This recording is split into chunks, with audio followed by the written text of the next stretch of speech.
The media is the message and the messenger, and increasingly a powerful one. People learn more from media than any other single source of information. So if we want to understand what's going on in our society in the 21st century, we have to understand media. If you think about media and technology, they're delivering content that is shaping our society. They're shaping our politics, they're shaping our national discourse, and most of all, they're shaping our children's brains and lives and emotions. We estimate there's somewhere north of 1 billion people who use the internet every single day. That's just a reach that hasn't existed before in terms of media. Our kids today live on Facebook and cell phones. The diversity of the platforms means that those images are impacting your kid 24/7, and whatever restrictions existed when we were growing up simply don't exist today. Girls get the message from very early on that what's most important is how they look, that their value, their worth depends on that. And boys get the message that this is what's important about girls. We get it from advertising, we get it from films, we get it from television shows, video games, everywhere we look. So no matter what else a woman does, no matter what else her achievements, their value still depends on how they look.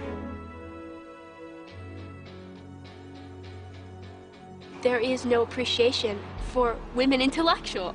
It's all about the body, not about the brain. You all saw the famous photo from the weekend of Hillary looking so haggard and looking like 92 years old. Breast implants. Did you have them or not? Because that's all over the internet about you in mainstream media.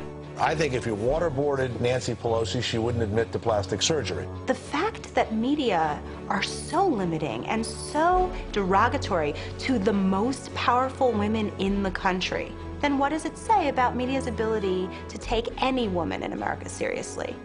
You get a woman in the Oval Office, most powerful person in the world, what's the downside?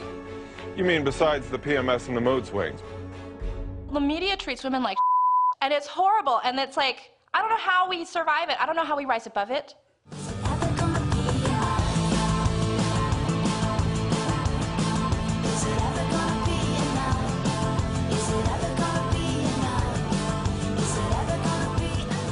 Media creates consciousness, and if what gets put out there that creates our consciousness is determined by men, we're not going to make any progress. An aspect of media literacy education that I think many people aren't aware of is the whole political economy of the media.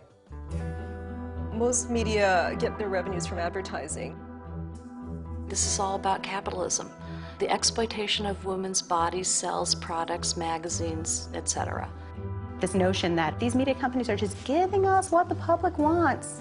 No. They're giving us what the media companies want, they're giving us what the advertisers want, and they're packaging it in such a way as to make it sound like it's our fault, and it's not. A lot of advertising is based on making people feel anxious and feeling insecure. The effect is primarily subconscious.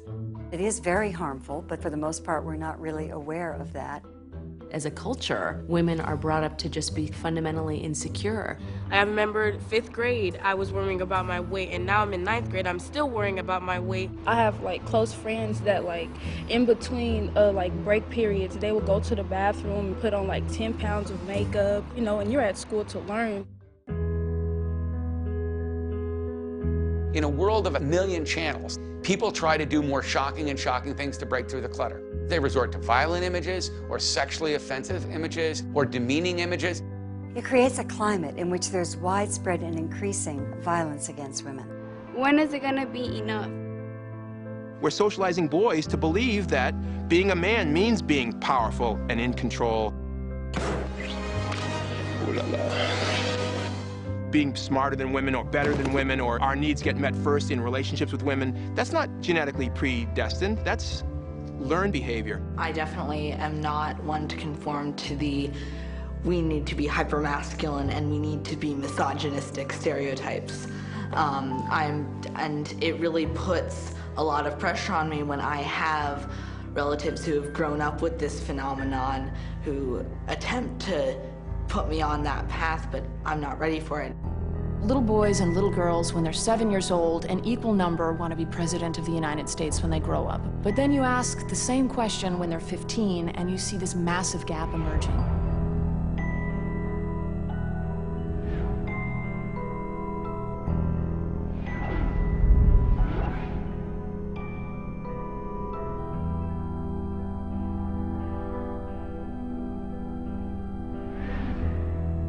shortchanging voices that are urgently needed in public forums from ever getting to the table.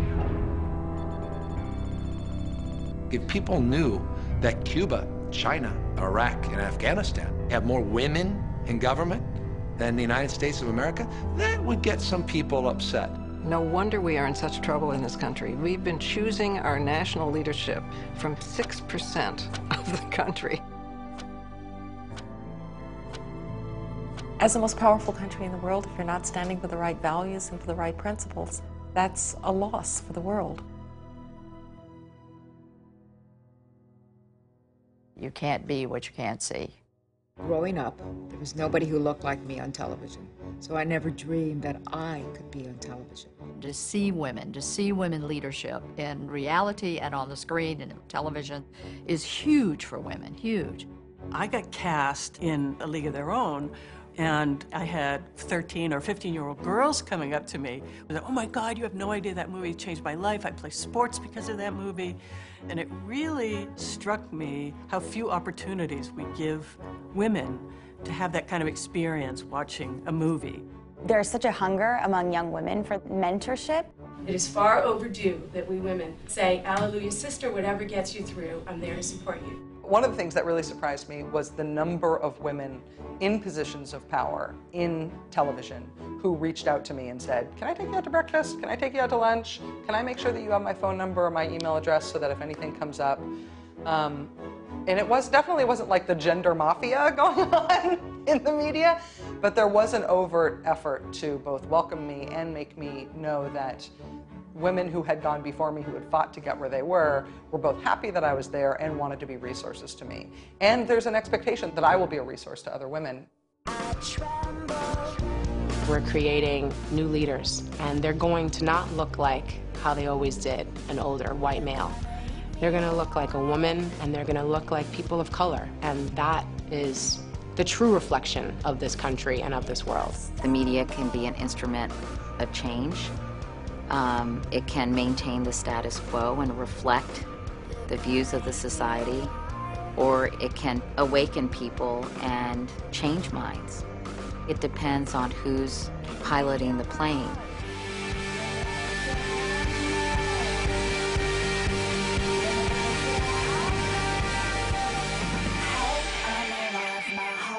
Keeps beating like a hammer.